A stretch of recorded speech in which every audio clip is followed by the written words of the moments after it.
First, there was Carrie Bradshaw, dumped via posted note on HBO's Sex and the City. Now, Donald Trump giving bad news on Twitter. Secretary of State Rex Tillerson reportedly finding out he was fired and replaced via this post from the president. And he wasn't the only person to lose their job at the State Department today. More on that in just a second. But first, here is Tillerson speaking out just hours after he was given the boot. I received a call today from the President of the United States at a little after noontime from Air Force One.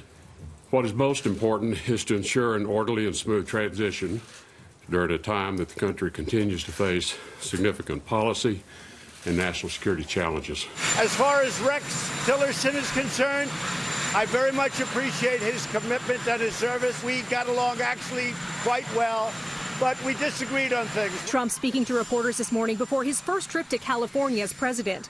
Just hours earlier, Tillerson returned to the U.S. after his trip to Africa was cut short to deal with urgent work in Washington. At least that was the reason given by his staff at the time.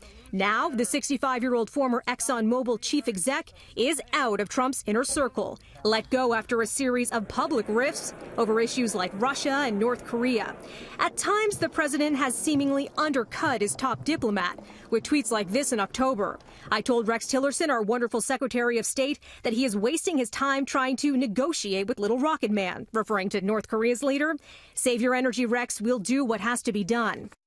And then there was this report from NBC News in the fall that said Tillerson had openly disparaged the president, referring to him as a moron, and was considering resigning. Tillerson never outright denied he called Trump a moron, but he did push back at reports he wanted to resign. The vice president has never had to persuade me to remain as Secretary of State because I have never considered leaving this post. As for how Tillerson learned he was fired, NBC reporting he found out on Twitter. And the State Department undersecretary issued a statement saying Tillerson had intended to stay on and was unaware of the reason for his firing.